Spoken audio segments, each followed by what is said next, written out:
Bismillahirrahmanirrahim.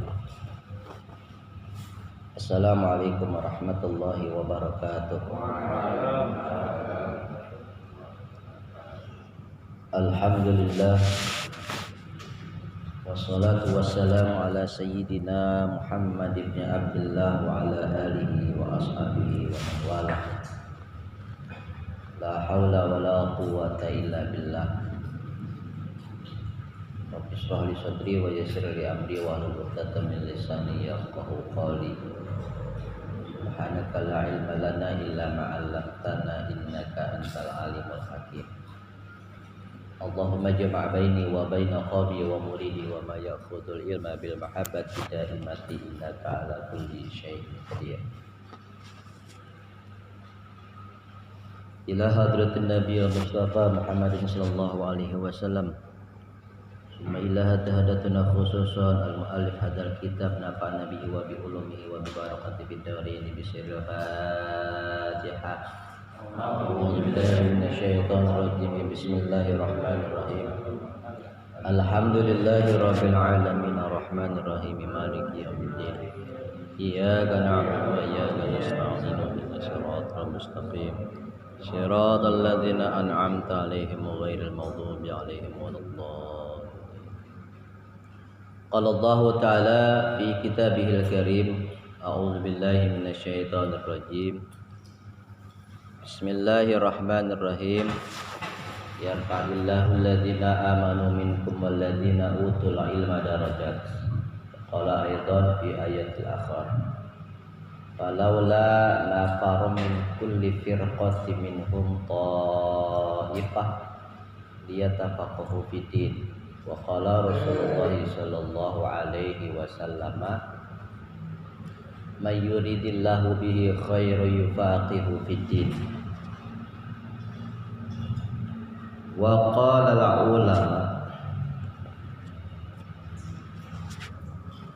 faslun wal istinja wajibun minal bauli wal ghaiti wal afdalu ay yastanjiya bil ahjari thumma yutsbi'uha bil ma'i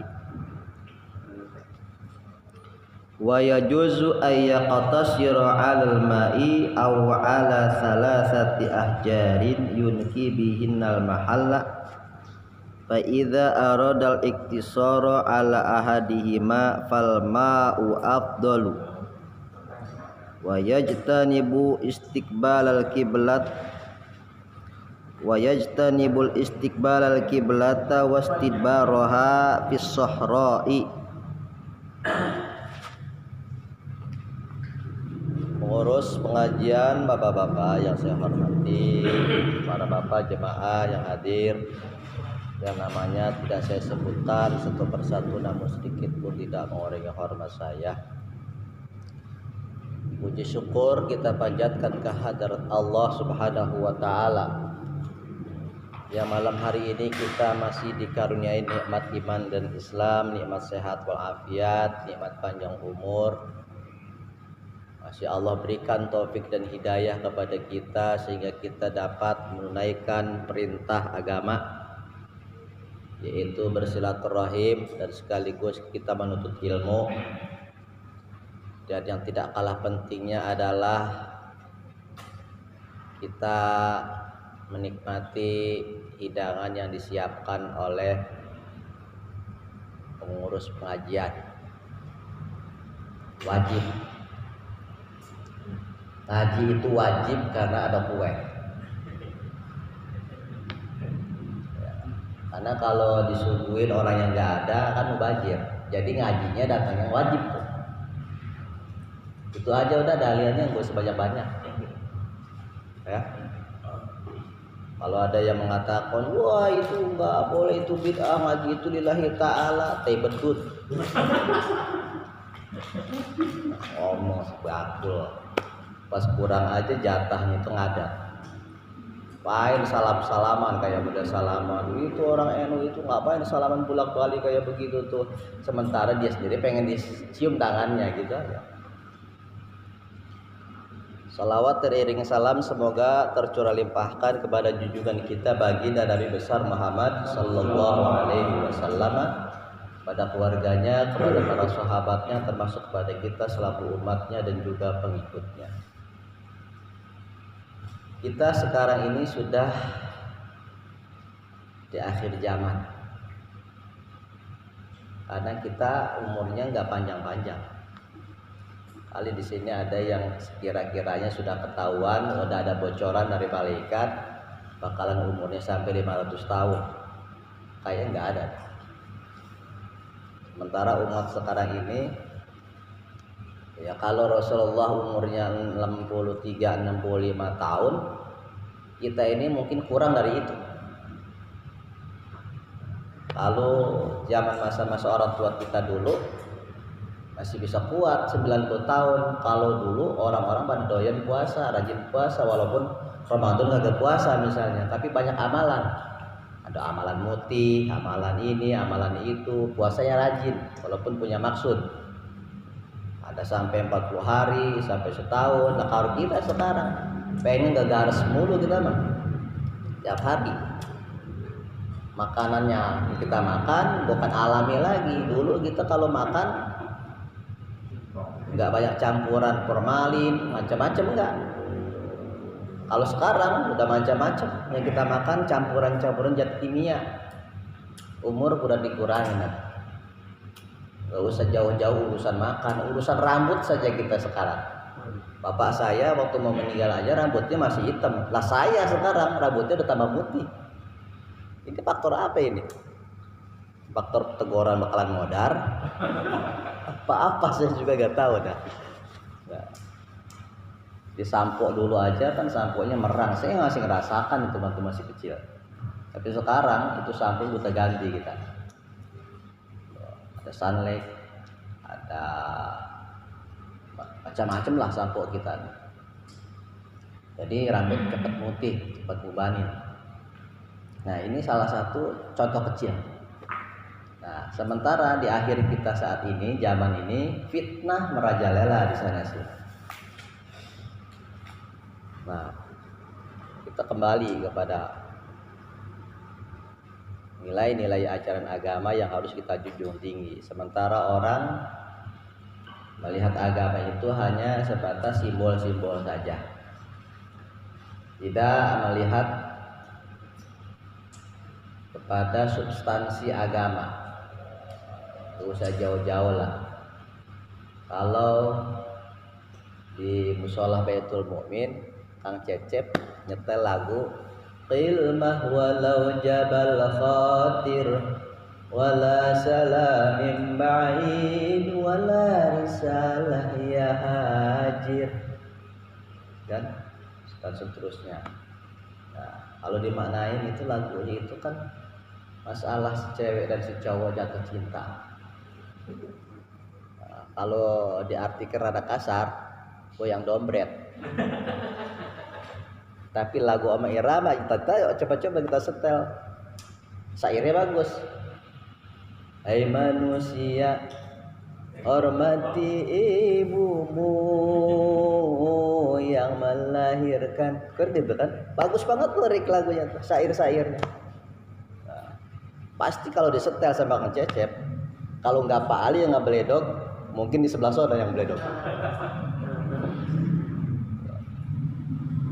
Jadi bukannya syairnya itu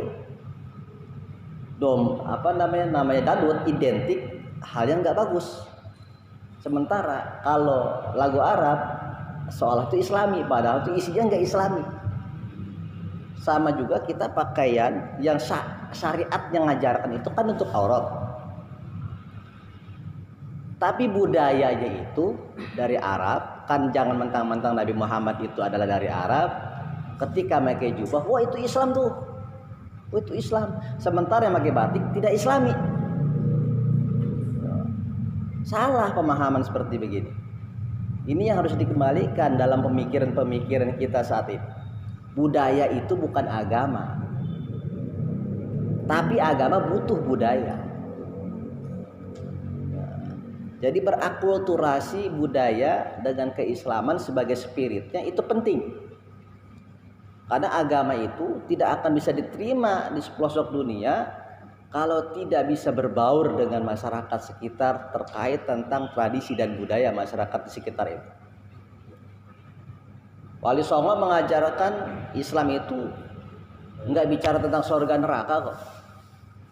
Karena bicara surga neraka di Indonesia ini udah banyak pohon-pohon, air mengalir jernih, udah ada surga. Tapi kalau di Arab Saudi di sana yang sungai-sungainya pohonnya nggak rindang, cocok ketika bicara wa basyiril ladzina amanu wa amilus solihati anna lahum jannatin tajri min tahtihal anhar dan seterusnya. Cocok di sana. Makanya Wali Songo datang kemari nggak ngajarkan itu, karena sudah masyarakat itu menggandrungi yang namanya ilmu-ilmu kebatinan, ilmu-ilmu pejawen dan sebagainya. Makanya masuk ke alam sadar mereka, lalu yang hal-hal seperti begitu tidak digerus seketika, dimasukkan spirit agama. Kalau kumpul-kumpul ada yang meninggal dunia pada main judi, main gapleh, lalu dia pada mabok-mabok, dirubah. Kumpulnya nggak dihilangkan, tapi substansi nilainya itu dimasukkan, nilai-nilai ajaran agama. Oh yuk kita zikir yuk, kita baca yasin yuk, kita berdoa yuk, kasihan si mayit kita doakan. Akhirnya apa? Berubah dengan sendirinya. Itu arifnya ulama kita. Tapi sekarang nggak arif lagi. Yang beda sedikit hajar. Lalu sajar gitu kan. Nah, apalagi kita memahami agama tuh nggak sederhana kok, sulit. Apalagi sekarang lagi rame nih, pira tentang karikatur kartunnya buat Nabi Muhammad di Perancis. Kita marah semuanya. Kita kan sakit hati juga sebenarnya, semuanya sakit hati. Junjungan kita dihina seperti begitu. Tapi bukan serta merta ketika dihina Nabi Muhammad serampangan kita ngelawannya. Boikot. Kemarin dibahas di Basul Basaya. Kalau di boikot, kita pertimbangannya apa? Kan darul mafasid muqaddam aula min jabil masalih. Pertimbangannya, saudara kita itu di Prancis banyak enggak?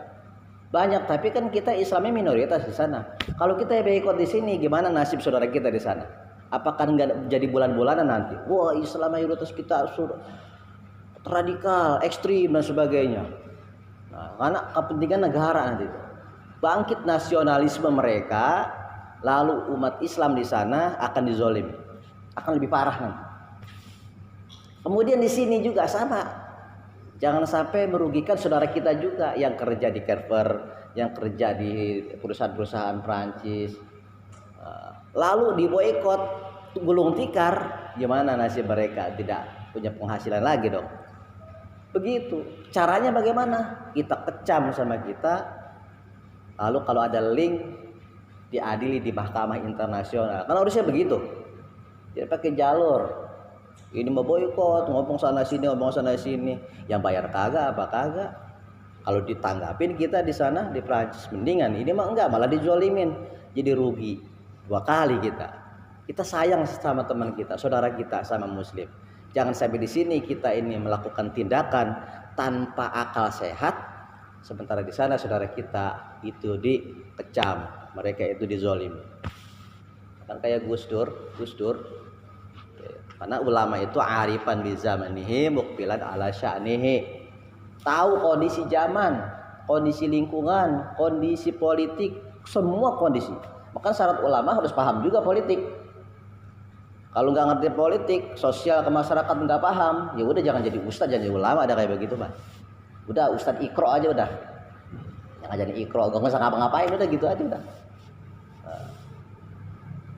Bapak jamaah sekalian rahmati Allah Subhanahu wa taala. Jadi ini jawaban sebenarnya. Jawaban kasus saya. Viral rame sampai Habib Lutfi juga bingung. Udah sampai ternyata ke meja Habib Lutfi tentang kasus maulidan di gereja.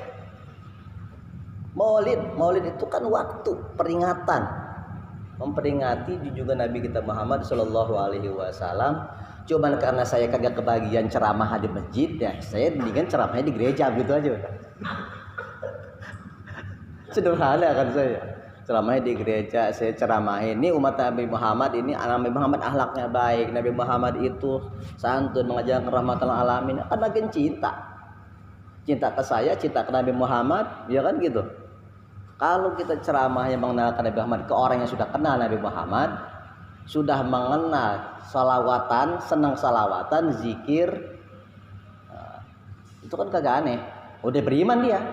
Tapi ketika kita bicara sama orang yang tidak beriman sama Nabi, kan istimewa. Itulah bagian dakwah sebenarnya. Udah rame. Itu tapi unik. Tapi saya senang gitu. Senang, harus ada yang begitu, teletup-letup kan. Biar pada pinter. Sekolah tinggi, S2, S3, S cendol atau kali pun juga, kalau nggak mikir, nggak dipakai ilmunya, ya cuman makan bangku sekolahan doang, kayak codot. Seperti itu. Karena biasanya organisasi kalau ada yang begitu tuh sekuler dikit, itu jadi cepat maju gitu. Ya kalau diam-diam aja kayak jadi santri nih, santri yang cepat dikenal sama kiainya itu yang nakal. Dibandingkan santri yang diam aja takut sama kiai, enggak dikenal sama kiai. Sama begitu juga masyarakat. Tapi itu saya juga tahu, udah ngukur ini bakal terjadi seperti begini. Tapi kan kita nggak kurang dalil lah sebenarnya, ya kan?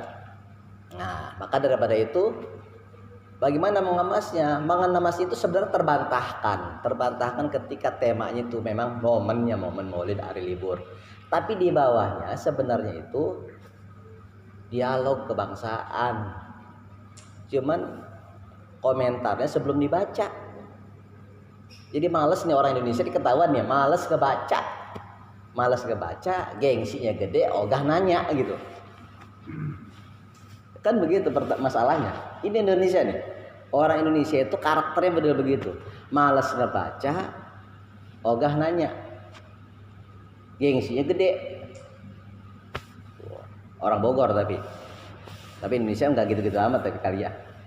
Indonesia semuanya enggak begitu kan. Tapi buktinya di Jawa Tengah, Jawa Timur aman-aman aja, biasa-biasa aja kan gitu. Ya mungkin Bogor doang kali. Bogor doang. Ini virus intoleransi dan radikalisme itu sudah mengejala, merambah di wilayah Bogor itu. Kok bisa begitu? Ya coba-coba aja ditangkepin itu teroris kebanyakan pernah tinggal di Bogor. Semuanya rata-rata pernah tinggal di Bogor. Nah, ada MUI ngomong, ngebacot.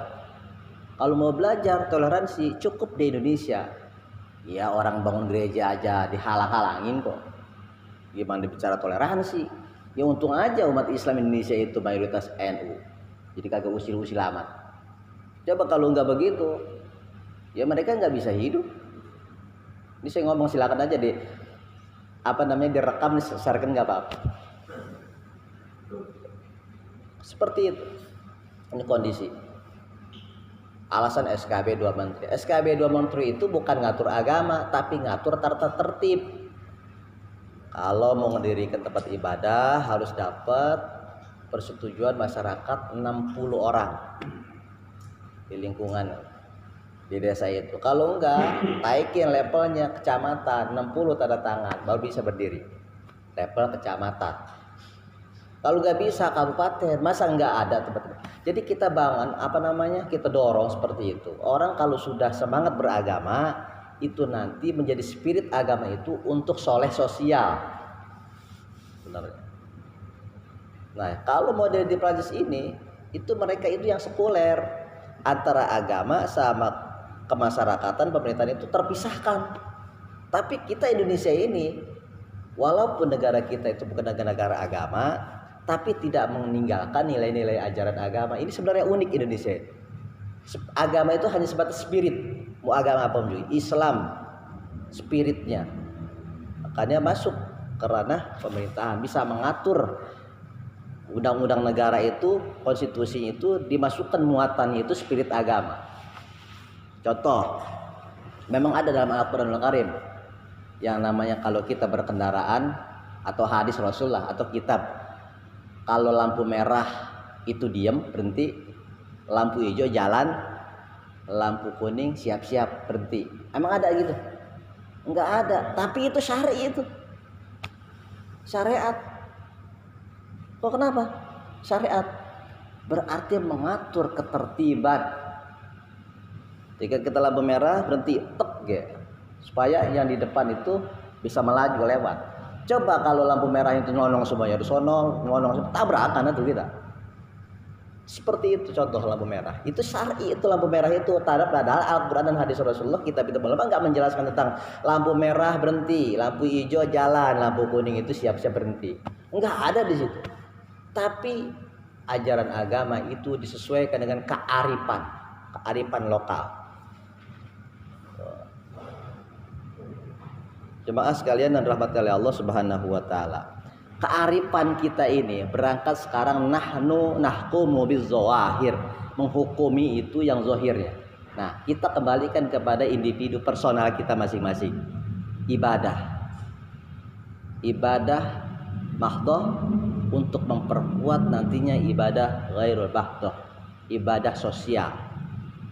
Nah, kembali kepada ibadah yang kita akan tata, yaitu ibadah pada Allah Subhanahu wa taala sebagai bentuk syarat ketika kita menghadap kepada Allah yang Maha Suci, kudu suci. Harus suci, bersih dari hadas, suci dari hadas kecil, hadas besar, dan suci dari najis.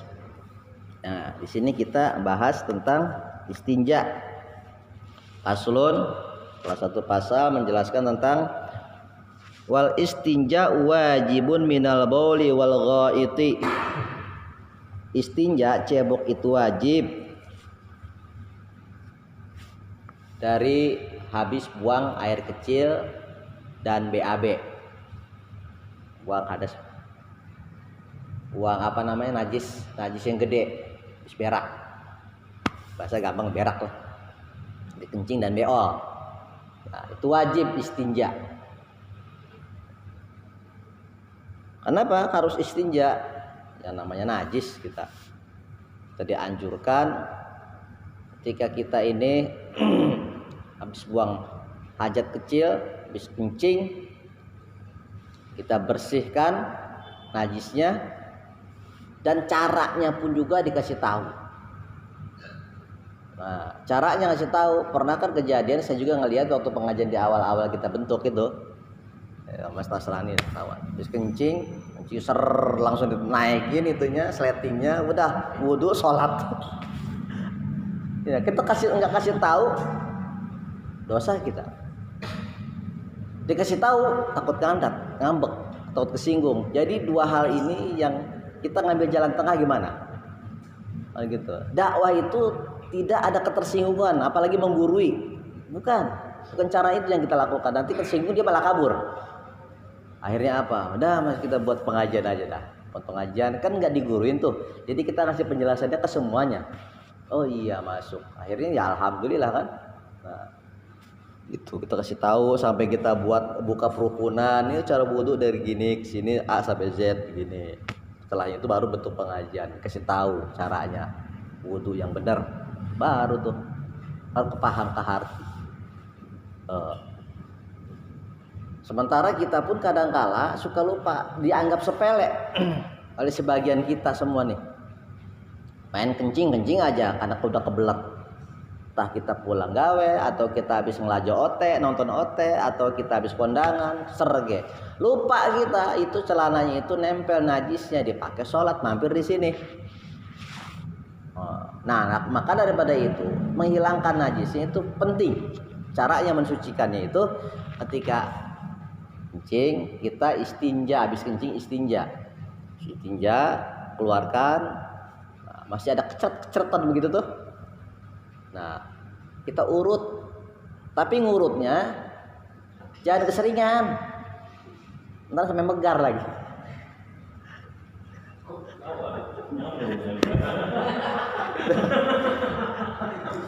Urut gitu kan, dari pangkalnya diurut ke depan, tapi jangan malah dikocok.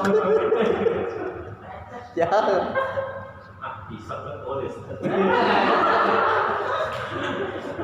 Nah, habis diurut bagaimana? Dehem, istibro. Biar kedorong gitu kan, dorong. Masih kurang yakin juga, udah bangun ajli-ajlian, tahu ajli-ajlian? Udah kok baru tuh ambil benda yang nyerap air. Ada tisu ya tisu. Kalau enggak kita abdol, yaitu di sini penjelasannya nanti. Wal abdolu yastanjiya bil ahjari summa yutsbi'uha bil ma'i. Wal abdolu ayastanjiya bil ahjari summa yutsbi'uha bil ma'i. Dan adapun yang utama istinja adalah dengan batu lalu diikuti dengan air. Utama tuh batu dulu. Batunya itu yang kedap air, yang nyerap air, jangan yang marmer. Kayak model begini ada pecah-pecahannya kan belepetan kan, belepetan kan, itisol. Jadi mutasil bihi. Jadi balik lagi itu najisnya. Jadi yang kedap air. Kalau enggak ya enggak ada batu, enggak ada genteng itu, ya bisa tisu gitu kan. Saya bingung juga dari awal tuh waktu itu. Kita kaji mau ke Bangka Belitung. Bangka Belitung saya pengen kencing. Ini di mana semprotan air ini? Nggak ada di bandara. Naik bandara itu. Ada tisu. Oh iya, ternyata di sini istrinya pakai tisu. Saya hampir ya karena ini dindingnya itu marmer, keramik, hampir barang saya itu saya menggosek-gosekkan kembali. Untuk kelihatan tisu itu. Nah, cara menghilangkannya itu tisu ini jangan main asal koper pem gitu, diputer. Ini dah yang gampang kan agak mirip. Ini kan lubangnya gitu. Puter kemarin itu. Oh, kenapa harus diputer? Supaya najisnya itu sekelilingnya itu lubang itu bersih, kering. Kalau begitu kan kita kan nggak tahu nanti itu najisnya itu bisa pindah ke tempat yang lain. Jadi diputer gitu tuh, kayak harus jam, pleng, puter gitu, pleng. Ini dipegang. Nah, ketika kita nanti pakai air, ini sering ketemu di tempat berhentian mobil di SPBU misalnya kencing. Itu habis kencing, ini dipegangan tangannya, titiknya itu udah gitu-gitu, air ini, jangan begitu. Dah, pinnya dipegang tangan kiri, airnya kocoran gitu. Jadi harus sailanul ma. Air itu ngalir. Cet gitu. Urut cet. Tuh. Jadi kalau begini toel begini, ini kagak cer gini ini kagak bener deh. Ya. Jangan sekali. Selanjutnya wa yajuzu ayyaktasiru alal ma'i aw ala salasati ahjarin. Dan boleh meringkes dengan air atau atas 3 batu yang tempatnya itu bersih. Batunya, airnya itu suci dan mensucikan, bersih, suci. Wa yajuzu faida aradal iktisara ala ahadihima. Maka jika hendak meringkas, kalau mau meringkas dari salah satu keduanya, fal ma'u abdolu, maka dengan air itu yang lebih utama. Mau ringkas tadi, ribet banget, ntar ledes lagi. Udah batu, maka batunya itu ambil yang genap, yang ganjil. 3, 5, 7, terusnya. Setronton boleh. Ledes dulu. Setelah itu baru air. Tapi kalau mau diringkas, mana antara batu sama air lebih utama? Air yang lebih utama. Apalagi nih kalau kita ke masjid yang namanya DKM kagak paham lagi. Itu tempat buat wadah air itu ada 2 kemungkinan, bisa mutanajis atau istimal. Mustakmal itu airnya itu. Airnya mustakmal. Jadi kecampuran benda yang bersih, yang suci jadi berubah nama, atau karena memang tempatnya wadahnya kecil, cemplungan najis jadi mutanajis, lalu ujung-ujung main cebok baik kita pakai air itu.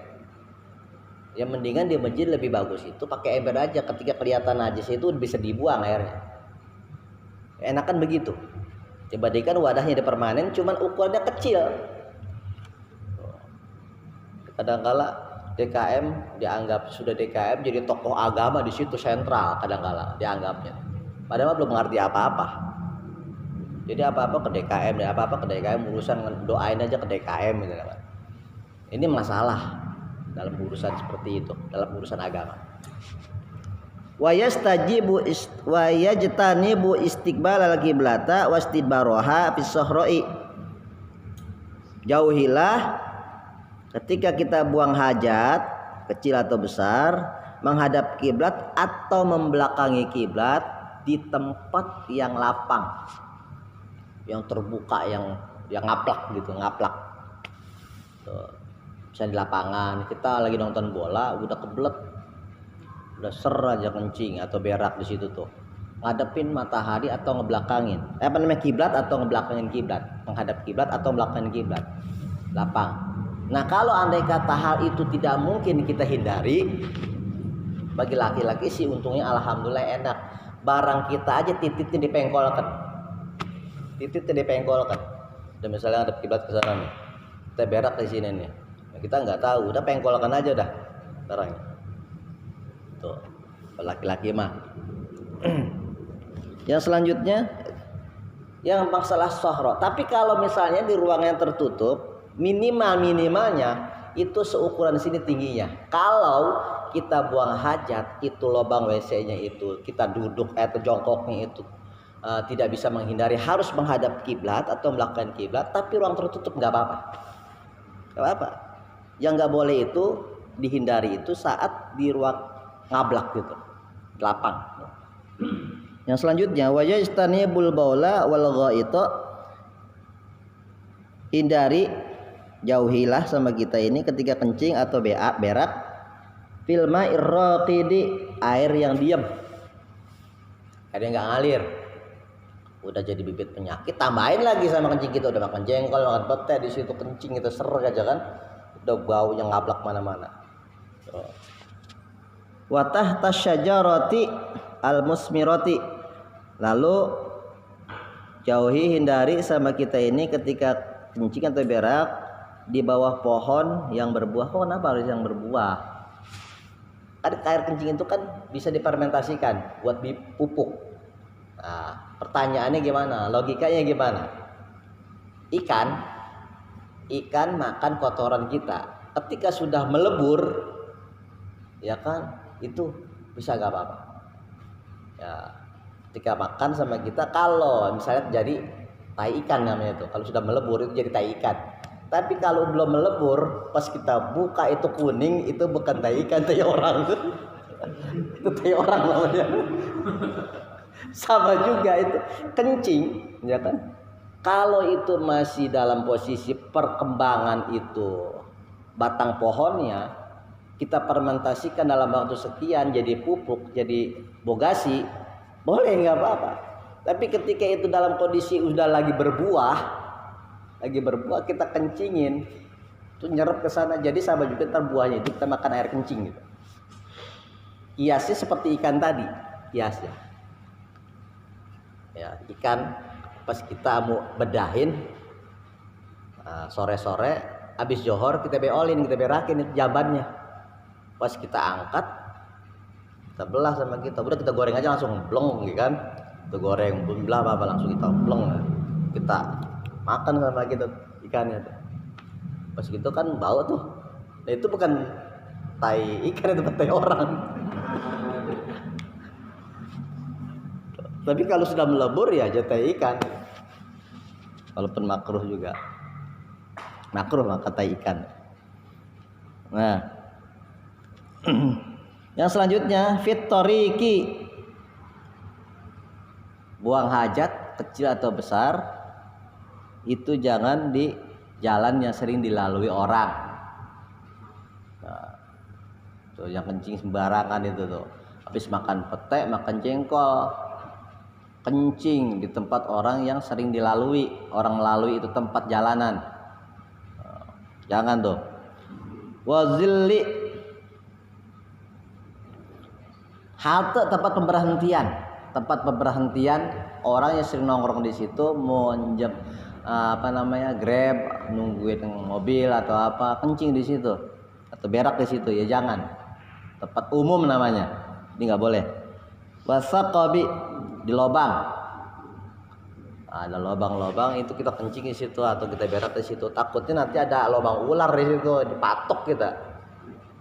Hindari, disuruh yang sekiranya nanti ada efek yang membahayakan.